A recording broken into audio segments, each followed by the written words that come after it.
ಮಾಡೋಕ್ಕಾಗಲ್ಲ. ನಾವು ಬೆಳೆಯೋದೇನಿಗೆ ಏನಂತ ಸರ್ಕಾರ ಏನು ತಿಳ್ಕೊಂಡಿದ್ದಾರೆ, ಇವ್ರು ಬೆಳೆಯೋದು ಬಿಡಪ್ಪ ಎಲ್ಲಿಂದ ಮಾತು ಪೇಟೆ ಅಂತ ಬರುತ್ತೆ, ಅಲ್ಲಿಂದ ಬೆಳೆಯಿಂದ ತರ್ಸೋಣ ಅಂತ ಯೋಚನೆ ಮಾಡಿ. ಆದರೆ ನಮ್ಮ ರೈತರು ಯಾರು ಕೊಡ್ತಿಲ್ಲ, ಪ್ರೋತ್ಸಾಹ ಯಾರು ಕೊಡ್ತಿಲ್ಲ ನಮ್ಮ ರೈತರಿಗೆ. ಯಾಕೆ ಕೊಡ್ತಾರೆ? ದಯವಿಟ್ಟು ಇದನ್ನ ನೀವು ಭಾಳ ಚಿಂತನೆ ಮಾಡಿ ಒತ್ತು ಕೊಡಬೇಕು ಅಂತ. ನಾವು ಒಂದು ಇಷ್ಟು ದಿನ ಅಂತ ನಮ್ಗೆ ಗಡುವು ಕೊಡ್ತಾರೆ ಸರ್, ಅಷ್ಟೊಳಗೆ ನೀವು ಪರಿಹಾರ ಬೇಗ ಮಾಡಿಲ್ಲ ಅಂದರೆ ನಾವು ಯಾವ ಆಫೀಸ್ಗಳನ್ನು ಅದಾಗ್ತೀವಿ, ನಾವೇ ಬೀಗ ಹಾಕ್ತೀವಿ. ಅದು ಯಾವ ಸರ್ಕಾರ ಬಂದು ಅದನ್ನ ಪರಿಹಾರ ಮಾಡ್ತಾರೆ ನೋಡೋದು. ನೀವು ಯಾಕೆ ಕೆಲಸ ಮಾಡೋದು? ನಿಮಗೆ ಊಟ ಮಾಡಿ ಬಂದಿದ್ದರೆ ಕೆಲಸ ಮಾಡೋಕ್ಕಾಗಲ್ಲ, ಉಪವಾಸ ಬಂದು ಮಾಡ್ತೀರಾ, ಇವೆಲ್ಲ ಇಲ್ಲಿ ಊಟ ಮಾಡ್ತೀರಾ ನೀವು? ಎಲ್ಲಿ ಎಷ್ಟು ಅಂತ ಅಯ್ಯೋ ಅನಿಸ್ತದೆ ಸರ್ ರೈತರನ್ನ. ದಯವಿಟ್ಟು ಈ ಹೋರಾಟ ಆಗಬಾರ್ದು ಮುಂದಿನ ಅಂತ ಎಲ್ಲರೂ ಮನವಿ ಕೊಡ್ತಾ ಇದ್ದೀವಿ, ಬೇಗ ಪರಿಹಾರ ಕೊಡ್ಬೇಕು.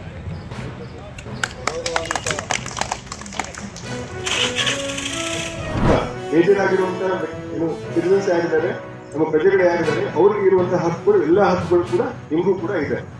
ನೆಕ್ಸ್ಟ್ ಟೈಮ್ ಯಾರಾದ್ರೂ ಹೇಳಿದ್ರೆ ಇಲ್ಲ ಅದು ತಪ್ಪಿದೆ ಅಂತ ನೀವು ಹೇಳ್ಬೋದು, ಕಡಾಖಂಡಿತವಾಗಿ ಹೇಳಿ. ಇನ್ನೂ ಕೂಡ ಈ ಪ್ರಜೆಗಳು ನಮಗಿರೋ ಹಕ್ಕುಗಳು ಏನಿದೆ, ನಿಮಗೂ ಕೂಡ ಎಲ್ಲ ಹಕ್ಕುಗಳು. ಯಾವ ತಾರೀಕಿಗೆ ಅದನ್ನ ಸೆಲೆಬ್ರೇಟ್ ಮಾಡ್ತಾರೆ? ಡಿಸೆಂಬರ್ 10ನೇ ತಾರೀಕಿಗೆ ಯಾಕೆ ಮಾಡ್ತೀವಿ ನಾವು? ಗೊತ್ತಿದೆ ಯಾರಿಗಾದ್ರು? ಏನಂತ ಗೊತ್ತಿದೆ ಅಲ್ಲ ಎಲ್ರಿಗೂ. ಸೊ ಅದನ್ನೇ ನಾವು ಕೂಡ ಅಳವಡಿಸ್ಕೊಂಡು, ಮತ್ತು ಇತರೆ ದೇಶದ ಸಂವಿಧಾನದಲ್ಲಿ ಏನೇನು ಅಧಿಕಾರಗಳಿದ್ದಾವೆ, ಹಕ್ಕುಗಳಿದ್ದಾವೆ, ಅವನ್ನ ಅಳವಡಿಸ್ಕೊಂಡು ನಾವೇನ್ ಮಾಡಿದ್ರೆ ನಾವು ಸಂವಿಧಾನವನ್ನು ಕ್ರಮ ಮಾಡಲಿಕ್ಕೆ ತಾಲೂಕು ಕಾನೂನು ಸೇವಾ ಸಮಿತಿ ಚಳ್ಳಕೆರೆಯಿಂದ ಬಂದಿದ್ದಾರೆ ನಮ್ಮ ಜೊತೆಗೆ, ಹಾಗೂ ಪೊಲೀಸ್ ಇಲಾಖೆ ಸರ್ಕಾರದ ಜೊತೆಗೆ ನಾವೊಂದು ಕಾರ್ಯಕ್ರಮವನ್ನು ಮಾಡ್ತಾ ಇದ್ದಾರೆ. ಹೌದಾ? ಅದರಲ್ಲಿ ಏನು ಸಮಿತಿ ಅಂತ ಹೇಳಿದ್ರೆ, ನಾವು ಒಂದು ಸಮಿತಿಯನ್ನು ಮಾಡ್ಕೊಂಡಿದ್ದೇವೆ. ಸೊ ಅದೊಂದು ರಾಷ್ಟ್ರ ಮಟ್ಟದ ಸಮಿತಿ ಇದೆ. ರಾಷ್ಟ್ರ ಮಟ್ಟದಲ್ಲಿ ನಾವೇನು ಹೇಳ್ತೇವೆ, ನ್ಯಾಷನಲ್ ಲೀಗಲ್ ಸರ್ವಿಸ್ ಅಥಾರಿಟಿ ಅಂತ ಕರೀತಾರೆ, ನಾಲ್ಸಾ ಅಂತ ಕರೀತಾರೆ.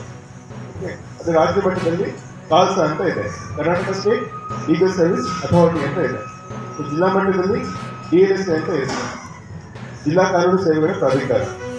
ಸೊ ಅದೇ ರೀತಿ ನಮ್ಮ ತಾಲೂಕು ಮಟ್ಟದಲ್ಲಿ ತಾಲೂಕು ಕಾನೂನು ಸೇವೆಗಳ ಪ್ರಾಧಿಕಾರ ಇದೆ, ಸಮಿತಿ ಅಂತ ಕರಿತೀವಿ ನಾವು, ಸಮಿತಿ ಇದೆ.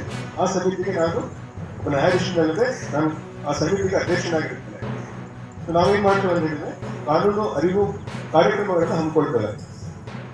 ಕಾನೂನು ಅರಿವಿಲ್ಲದೆ ಎಷ್ಟೋ ಜನ ಕೋರ್ಟಿಗೆ ಬರ್ತಾರೆ. ಕೋರ್ಟಿಗೆ ಅವರು ಹೊರಗಿನ ತಪ್ಪಿಸ್ಬೋದು ಅಂತ, ಹೇಗೆ ತಪ್ಪಿಸ್ಬೋದು ಅಂತ ಹೇಳಿದ್ರೆ ಕಾನೂನಿನ ಜಾಗೃತಿಯನ್ನು ಮೂಡಿಸುವ ಮೂಲಕ ಅಂತ ಹೇಳಿ. ಅದ್ರ ಜೊತೆಗೆ ನಾವು ಕಾನೂನಿನ ಅವಶ್ಯಕತೆ ಯಾರಿಗಿರುತ್ತೆ, ಯಾರಿಗೆ ಸಹಾಯ ಬೇಕಿರುತ್ತೆ ಅವ್ರಿಗೆ ನಾವು ಸಹಾಯ ಮಾಡ್ತೇವೆ. ಸೊ ಇದು ನಮ್ಮ ಕೆಲಸ.